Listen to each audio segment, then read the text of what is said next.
Good afternoon. I wanted to make a quick video to go over how to get to the new Letterland game feature that was purchased for my students. So many of you went over this with me in class. However, there was several that were unable to join me today.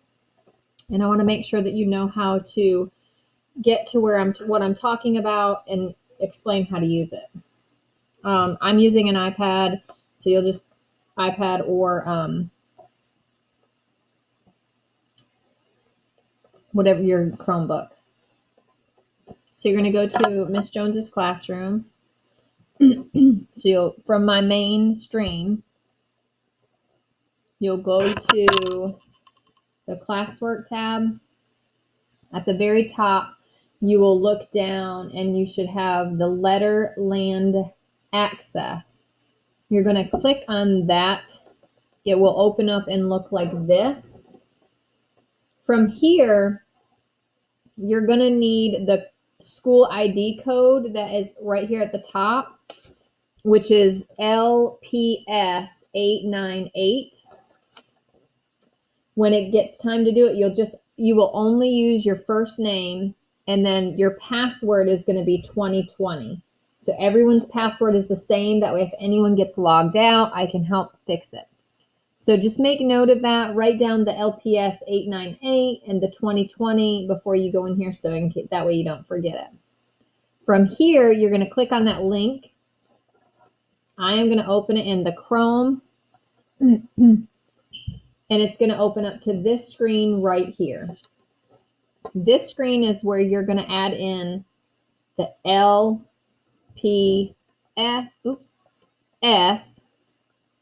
898. That is the code, the school code. Hit enter. When you do that, it's going to bring you to the next page where it says select your teacher. This student is just part of this teacher is part of an administrative point, so you'll never click on this one. You'll always click on Miss Jones's name. And I will change my picture to make it look different so that it's a little easier to identify. You'll click on that. This is where you're going to have to put your name and password. I'm just going to use a student who, off the top of my head, so you can see what it looks like to get in there. So I'm going to use Philip, and my password, I'm 20, and then you will hit go. So once you are logged in, and you can hit the save password button if you want to, that way you can remember it. What I love about you all getting access to this is that you will now have access to the Letterland character. Everything that I use in class and review with, you can go back on your own and review it or practice some of the other concepts that we have done.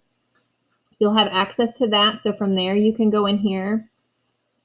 If you go down, it's got all of them. So if we were doing Dippy Duck, you could click on it. You'll hear the sound, the story, the song. Everything that I use, we purchased a child access because I really wanted my students, especially when you're remote, to be able to practice these on your own. So you would go back, hit the back button. The other thing that I really like is that it has the phonics readers that we also read. This might be a little bit tricky because unless you know which phonics reader we're in, which I'll be glad to tell you whichever one that we are in based on the lesson that we're at, you could go back and read them. Or you could go in and look, but you could always go back in and you can practice reading these. So parents, if you want your child to read some more at home, these books are all decodable, meaning that they're concepts that we've worked on. That's good practice for them. It has the sight words in it. We read them in class, but sometimes they don't always get to read the entire book themselves, or they want to go back and read it. You now have access to this, and I love it. And over here, it will tell you the name of the story, and you just click through, and they could read it to you, or you can click the speaker. Oh, I think my volume is down. Oh, yeah, it is. If you click on the little speaker, Dad, it will read it to your child. So the readers, I love that they can have access to those as well. And then what I really am excited about, the part that we will not do together, it'll be more of the independent piece, the extra, if your child is bored and you really want them to do something educational and that will go along with what they're working on, is the phonics game section. So once you click on this, and Philip has already been working on his, so I'm going to turn this down now so you can hear me a little bit better. Philip has been working on his, so you'll see that his path is already begun.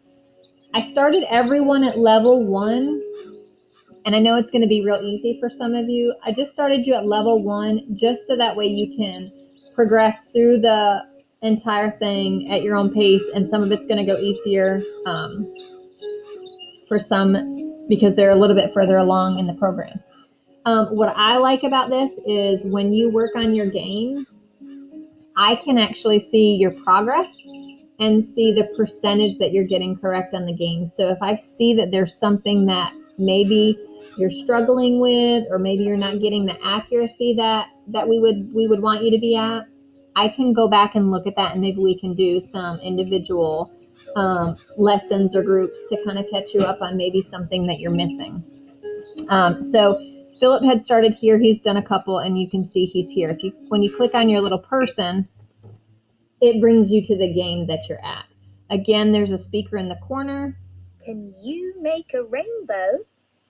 Listen to the sound and drag the raindrop to match it. So for this one, you're listening to the sound, and you would drag it and bring it up. Okay, so that is the game. I won't do any more for Philip, but it saves it. It saves your path.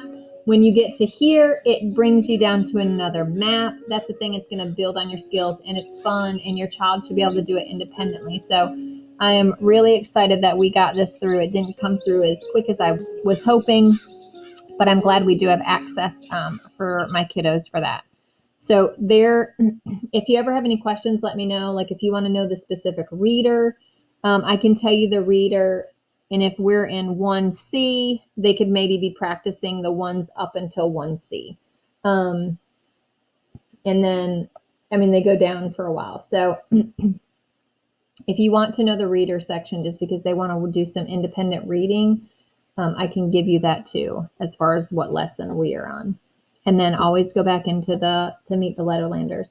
So if you have any questions, please let me know. I just wanted to make sure that everyone knew how to get into it. Since many of you that joined me today, this was our focus, was logging in and getting you started. So when you're bored, go ahead and work on those phonics games, and Miss Jones is going to be checking to see where you're at. Again, you'll need this code to get in. LPS 898 is our school code. You'll type your child's first name only, and then the password is 2020. Thank you. If you have questions, please let me know.